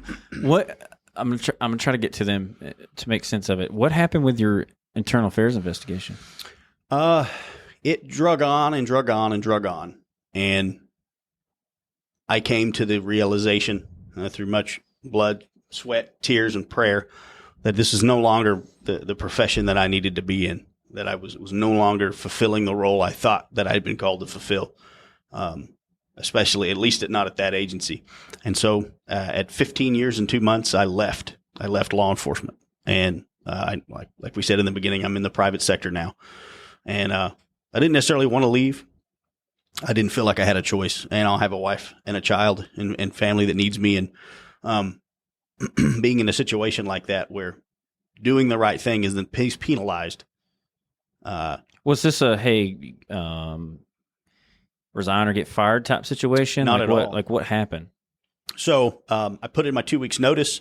I was in contact with an association attorney just to help guide me through the situation. And like most officers do, when if they pay their dues, then they can call an attorney for advice. And I told him that told my attorney that I was putting in notice, and I was concerned about, are they going to say they're going to try to mess with my TCOL certificate and say that I, was under investigation, discharge, dishonorable discharge. But after all of that, oh yeah, the good old honorable, dishonorable general BS. Yep. And after all of that, I love it. After putting me for weeks under the scrutiny of an investigation, even though I was fully open under Garrity, I met and told the entire story to the assistant chief that has almost no experience. He's one of the poorest excuses for a leader that I've ever seen. And again, this is what we do to ourselves in law enforcement. We pick the worst possible candidate and we put them in positions of ultimate power inside the agency. And it's nothing but disgusting. I got an honorable discharge, even though I left and the investigation had still not concluded multiple weeks after this incident occurred. And did you have any other? That tells you, no. About a year before that, I was given the merit award, a meritorious service award, because I solved a series of smash and grab burglaries that had been done by juveniles out of Little Rock, Arkansas. And my investigative ability, just a gift from the Lord, allowed me to solve that case. And so I got an award out of Austin for my service. And then a year later, you're under internal clearly affairs. I have no idea what I'm doing. Yeah, especially not in the realm of my degree. Like I don't know what I'm doing. So now, in that 2 weeks period of time, because I know how that can be stressful. Obviously, you had to get an attorney involved. I've been there. I've been in those investigations, BS investigations. What it boils down to is several things. Either they're nitpicking or they just don't like you. Could be a wide range of things. But during that 2 weeks notice, did you have anything else come up during that? I say 2 weeks notice. During 2 weeks notice, internal affairs investigation. That whole period of time, did you have anything else that you were dealing with during that time? So it's the second to the last day. In March, the first couple of weeks of March, and I'm second to the last day on shift. I put in my full 2 weeks notice. If I give my word, I'll give you 2 weeks, and I'm honorable, man. I'm going to do it. So it's the second day. I could have called in sick. I could have called in anything I wanted to and not had to come to work, but I didn't. I came in, and I get a call to the emergency room before I'm actually on shift. Like shift started at 7:00. We would clock in and be ready by 6:53. It was just kind of the way that worked. I get a call to the emergency room that there's a disturbance and a criminal trespass. A patient doesn't want to leave. This happened regularly at UT. I found it to be disgusting most of the time. A lot of times they were homeless people that had nowhere else to go. We were turning them loose, in cold weather, hot weather. Like, we didn't really care. They didn't care. I cared. Tried to do whatever I could for folks. Gave a lot of courtesy transports that weren't necessarily policy violations, but somebody probably would have been mad that I was driving these Listen, man. indigent people all over town because there's no place to go with them. Let's just be frank. Piss on policy sometimes, right? Sometimes you have to say piss on policy instead of going by the letter, of the law and of policy. Sometimes you have to operate in the spirit. Because one day I'm going to have to answer for the decisions I made on this earth, and I'm not going to get the pass that it was policy that I did it, that I screwed this person over. Right. So sorry, that was Nope. just a quick thought that I had to interject there. It's valid. So anyway, I get the call. I get to the emergency room. I talk to this gentleman. Yet another case where right off the bat, if I had met this person anywhere other than a hospital, I would have evaluated him for a mental health crisis. He feels that he wasn't treated properly in the emergency room. We heard that a lot. Some of it was valid. Some of it wasn't. Sorry, not to interrupt. No, go ahead. Do you remember that wreck I had? Yes. 271 and 155. Yep. Right there in front of that UT hospital. That's where I was on duty. I was on my way home. Full days of work. I was in my city vehicle. I had a gun and a badge on. Lady runs the light. I T-bone her. She dies right there. I mean, it was a bad wreck, dude. Real bad. And Chief Vine, he was like, I feel like there's a hospital right here. You need to go in here and you need to get evaluated. Sure. And I was like, no, I'm fine. Like, of course, he's like, you need to go. Like, I'm basically telling you to go. So I went in there. Yeah. And again, dude, I got cuts, scrapes, complete and utter shock.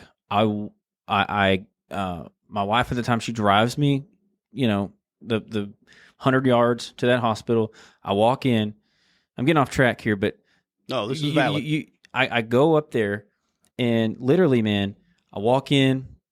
I said, "Hey, look out the window. You see that that crash team out there working that fatality accident? Like, I was involved in that accident. My chief said I need to come in here. I need to get looked at."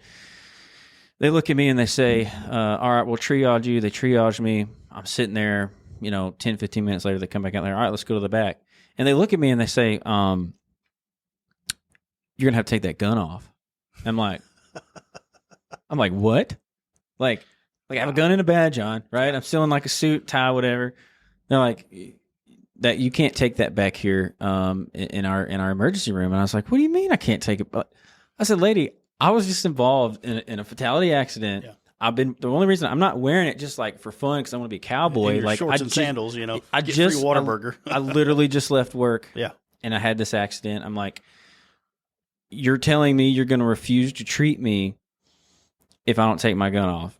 And she says, yeah, we can't. I said, well, this isn't the place for me, dude. And I walked out. Yeah. And what's crazy about that story, just real quick before I let you carry on, the reason I bring it up is because you talk about them being treated poorly. If they're going to treat a cop like that, my God, how are they treating everybody else? So about a month later, I get a bill in the mail, like $1,500 bill for their little triage. I said, oh, hell no, man. I take that bill. Anyway, right? Yes, I take that bill in person. I go to that hospital. I said, you guys are nuts if you think I'm paying this. And I tell them kind of what happened.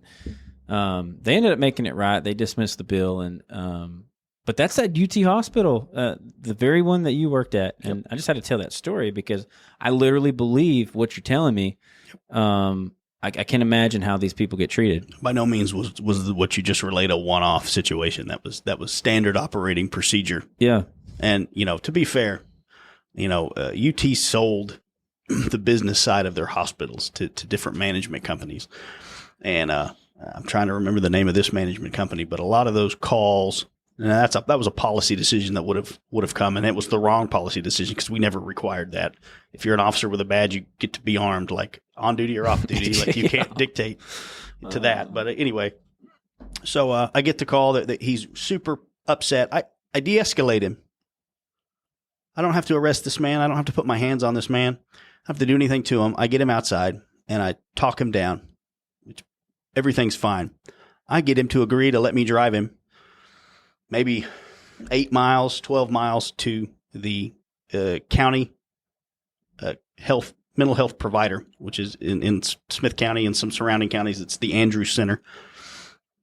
I'm like, he's telling me medical staff said, hey, we're not going to treat you. You can go outpatient to the Andrew Center. Well, this is like 6 o'clock, 7 o'clock in the morning. They're not open. Not going to be open for a couple hours. And it's still cold outside this morning. And he has no way to get 12 miles to the Andrew Center. So he's like going to start a hike, I guess, while he's in mental health crisis. He's telling me, I'm afraid if I don't get some help, I'm going to hurt myself or someone else. Like, he's saying this to me. Maybe it's a ploy. Maybe not. Like, all the training that I've got, that you've got in de-escalation and mental health, and you believe people when they say things like that, because the moment you don't believe them, then bad things happen. Absolutely. So you just believe him. And he's saying this. He's told this to medical staff, and they just blew it off. All the way up to the physician that was present had to sign off on all this. But anyway, I get him to get in the front seat of my car. I drove an old Crown Vic. This is 2023. I'm in a 2011 Crown Vic. Nobody else wanted to drive it, so I kind of got the car to myself, which was fine. Didn't have a cage, That's so funny. I took a play out of Texas DPS, and I put him in the front seat next to me. Buckled him in. He let me pat him down. I checked his bag, put his bag in the trunk. Like, we're safe as I can be, safe as he can be. So I'm going to drive him to the Andrew Center. Well, the assistant chief. He's now my direct supervisor because of the. Is this the same guy from? Yes. From the floor. Yep. Okay. Yeah, Bradley Sandifer is his name, and he gets on the radio and then starts telling me that I can't do this courtesy transport. I've got another call. I don't know about another call for service. There's been no radio traffic about it from dispatch. I'm like, well, he's in the car already. I usually don't have to ask permission to just run this guy, 10 minutes away to solve our problem and help him all in the same swoop, same moment of time. So he goes back and forth with me on the radio. I'm respectful, like we're on the radio of all places. So I call him on my phone because he's my supervisor at the time, as well as the assistant chief of the agency. And I explain the situation. And he begins getting more and more like aggressive with me. Bearing in mind, I still have 2 days left with the agency before I'm no longer a UT police officer.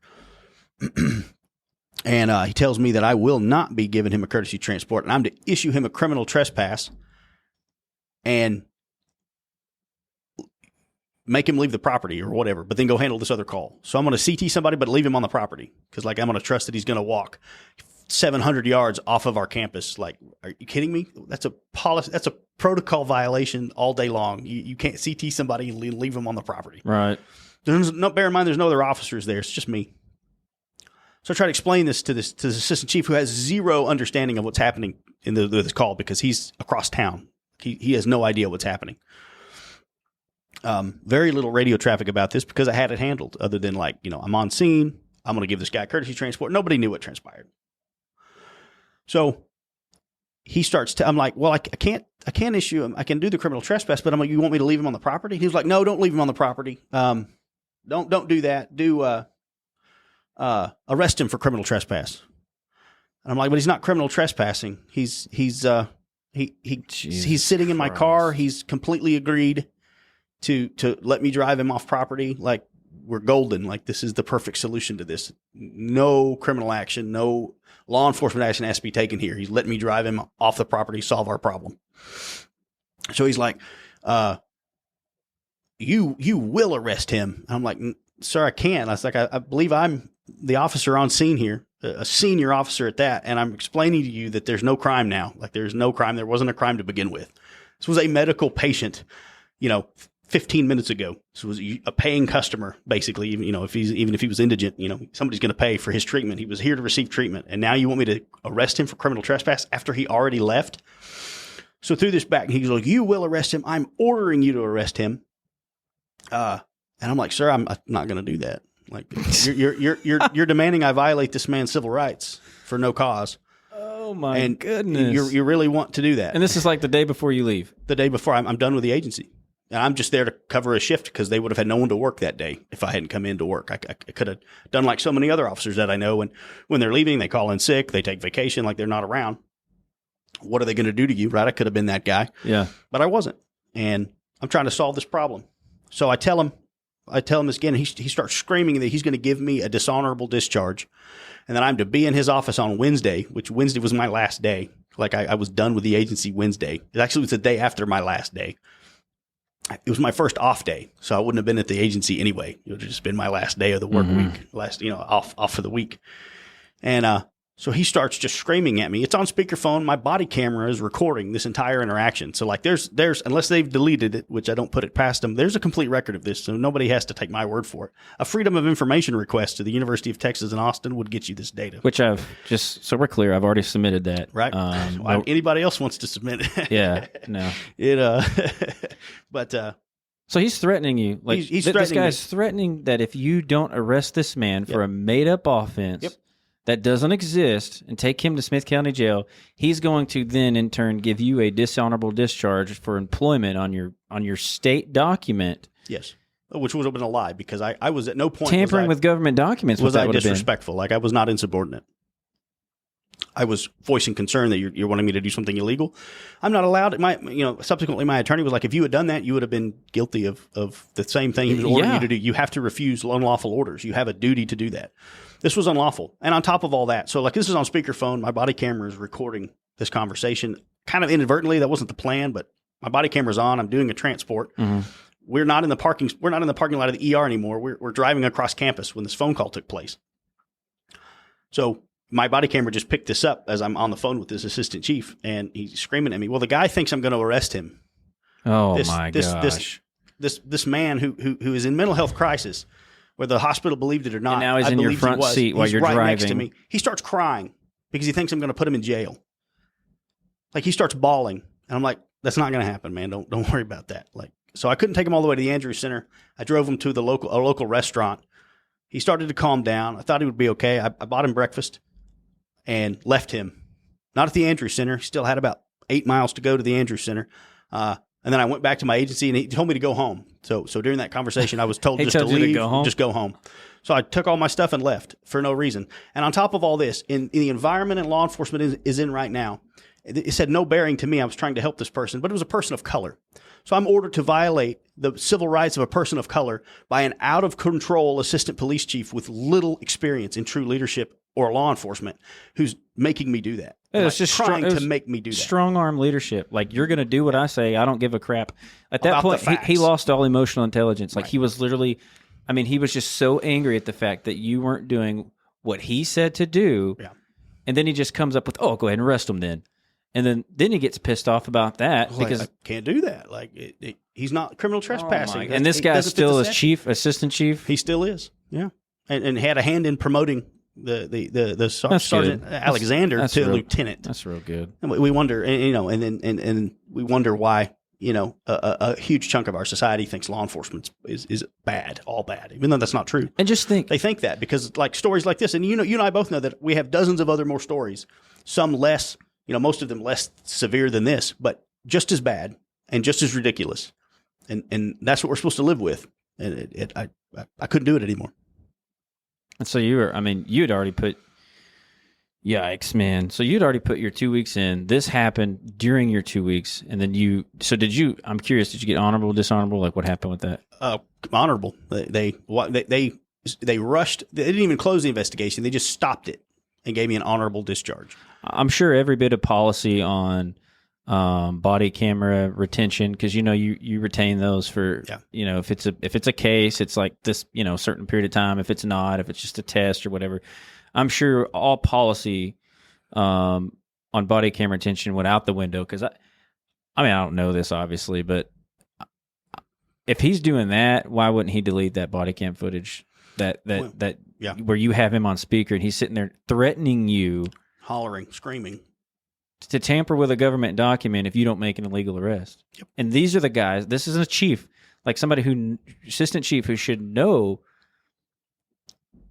Wow. Yeah, like the frontline leader of the organization doesn't have a clue what a criminal trespass is. Either he doesn't know what a criminal trespass is and that wasn't the case, or this was on purpose and he didn't care. Like there's how many other options can you come up with? While you were in an internal affairs investigation over a man, like, let's be honest, that they facilitated his death. Absolutely. Let's just put that in words of what it is. We were the last law enforcement agency other than the housing agency to be with Nathan Johns until he died. Holy hell, man. Like I don't even know what to say, man, about this. And Austin didn't care. The University of Texas System Police, the Office of the Director of Police, and you know what? Didn't even care to talk to me. Like, I was leaving. Like, there's nothing more I needed from them. I wasn't like wrangling for a promotion. I had already left the agency, and they didn't have the decency just to hear me out. And I even filed a complaint with HR because we didn't talk about this, but quickly, I had to do a use of force report, which for those folks, that aren't in law enforcement, they might not really know what that is. But anytime you use force in law enforcement against a suspect, you have to document it specifically in a separate report. Like, that's the way things have gone now. And it's actually fine because you just put the details of the use of force and what caused you to do that. Well, Stuart Alexander, I wrote my use of force report. It was detailed because a lot had happened, and the man tried to hang himself in front of us. He rewrote my use of force report in a Word document and then called me down and said, take all this out. And I put stuff in there that was relevant about the doctor, about the psychiatrist, not wanting him to go to jail. And then 36 hours prior, put me in a situation to have to arrest him. All that stuff was in the use of force report because it was vitally pertinent to the entire incident. He took all that out of my report, rewrote it, highlighted it in yellow. I still have the document, and then told me, and I was like, man, I don't agree with this. Like, with all due respect, I don't agree with this. Like, you're telling me to take out facts out of my report, which that's wrong. Like, what are you doing? I didn't have the words for it because it's never happened to me before in 15 years. No one had ever demanded I change my narrative. He goes, well, if you don't want to do it, I'll do it, and I'll submit it as a supervisor. I'm like, wow, bro, like, you can't do that. And so I tried to file this with Human Resources for the University of Texas and with the Office of the Director. All of this was in my emails, and no one would even talk to me about it. And you talk about sweeping stuff under the rug, like, they don't even bother to touch the broom anymore. They just ignore it. And I feel for the good officers, the one or two that are good that were there. I feel for them. I feel for the patients that are going to get taken there by law enforcement to this hospital and be treated the same way and be put in the same just uncaring situation when they're some of the weak. They are some of the most, what is the word for it? Like children. They're vulnerable. The most vulnerable, yeah, that's the word. Population are those people that are truly mentally ill that really need help. And we're going to treat them that way? And we're going to let one die and do nothing about it? Like, there should have been a top-down review. Austin should have sent investigators. They have this whole directorate of, they call them inspectors, that should have reviewed every process associated with this death and evaluated it and tried to make it better that this never happens again. And they didn't. They ignored all of it. And they left everybody in position and promoted one that had a hand in this debacle. And I'll never get over it.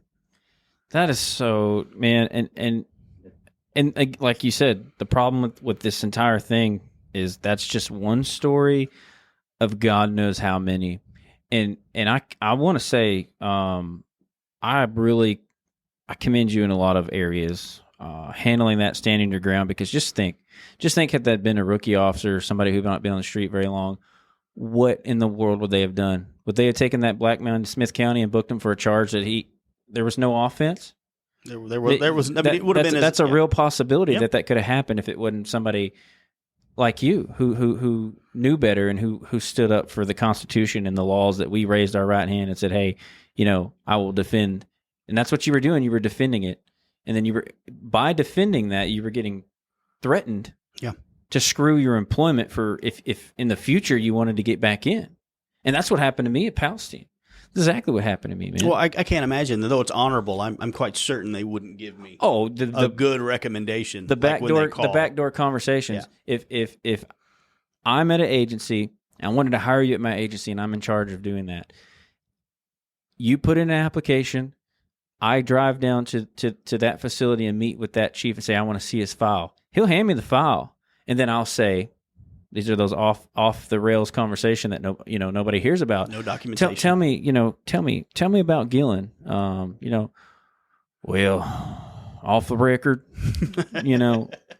was sitting there with donut all over his uniform, just acting like a complete idiot, and there's no telling what he would say about you.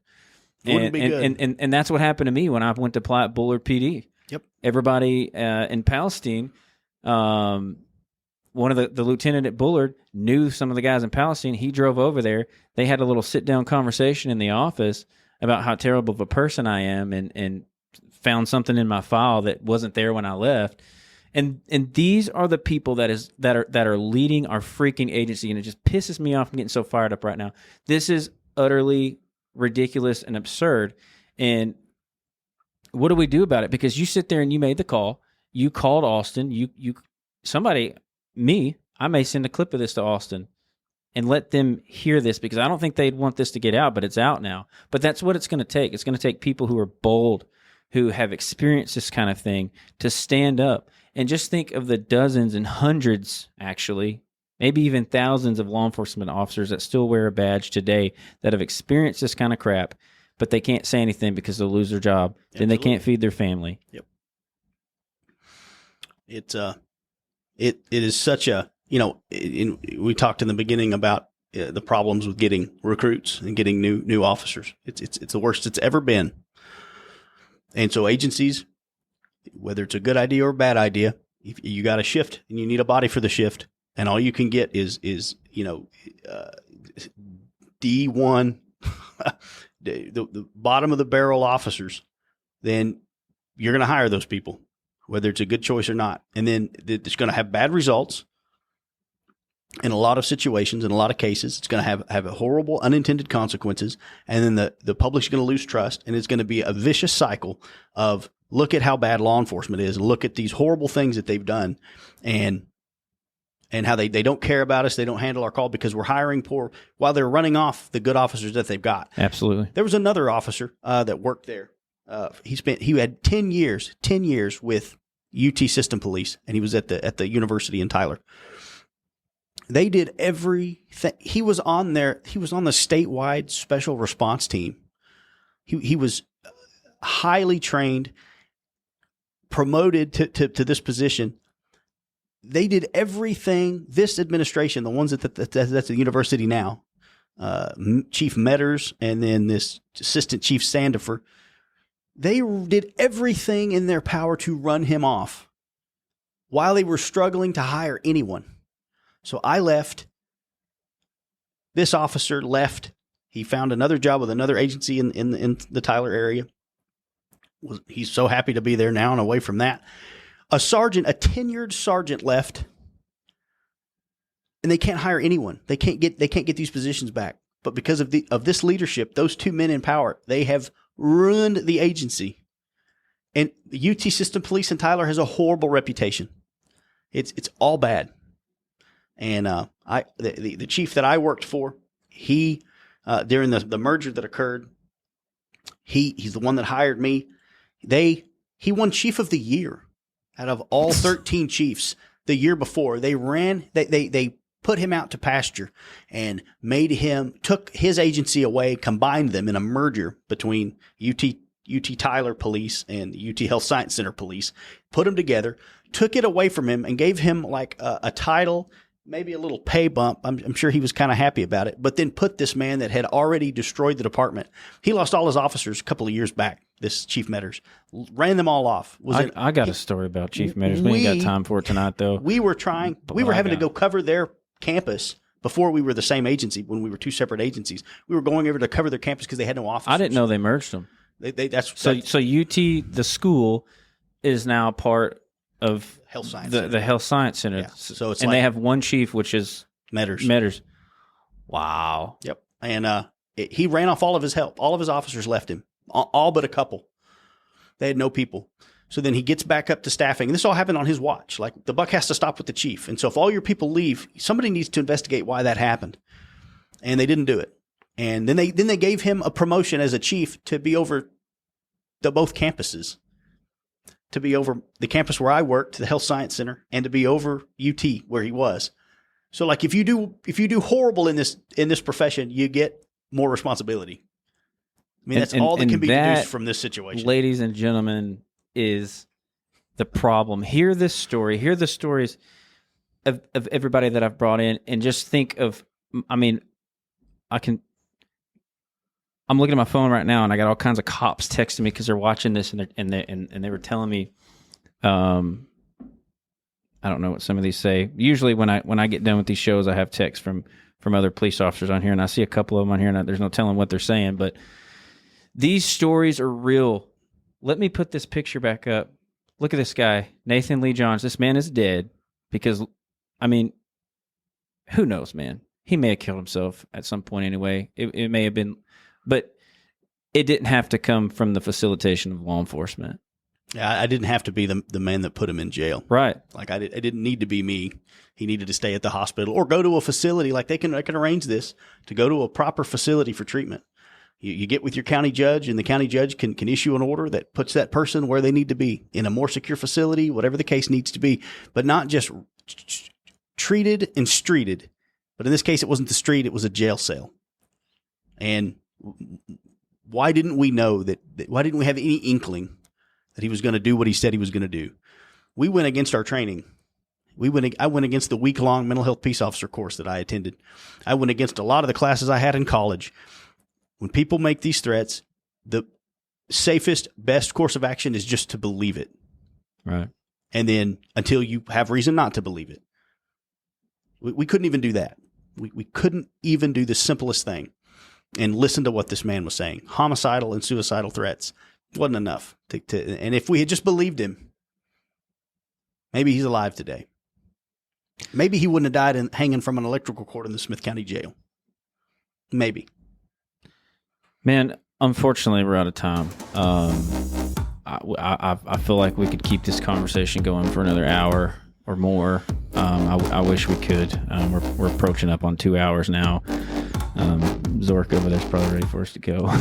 But no, man, listen, a couple of things. One, I'm thankful that you came on and told your story. That takes, I'll be clean here, that takes guts. Okay. Because so many people won't do that. Even the people that's left, they won't do it. And so I commend you for that. I commend you for the decisions that you made on your way out the door when, a lot of officers would have sit there and said, hey, this is my job. I don't want to risk it. I'm going to do what the boss says, man. And that is going against the grain. That would have been a failing of justice had you done that. And so I commend you for that. I commend you for coming on the show. I'd like to get you back on again in the future for, there's so much more that we could talk about, but thank you for coming on, man. Thank you for driving here to Dallas. I've enjoyed seeing you tonight, man, and I appreciate every bit of you. Thanks for having me. You're welcome, man. So listen, share this, like it, share it, send it. Guys, we got to spread the message. I give this message at the end of every show. These things are not going to get out. People are not going to hear about these things unless we do our part. I'm here, and I need your help. I need you guys to share it. I need you to like it. Tell your friends about it. We have to make a difference, and it starts with conversations. It starts right here. We're on YouTube, Facebook, Instagram, TikTok, all the social medias, X, formerly Twitter. You can find this podcast on all major podcast platforms, whether that be Google, Apple, Spotify, you name it. All the other social medias, you can find us by @failing1justice. That's the number 1 justice. So thanks for tuning in, guys. I'm glad that I don't know how many of you are still watching, but I know some will listen to this later. I appreciate every one of you, and hope you have a good night and a good rest of your week.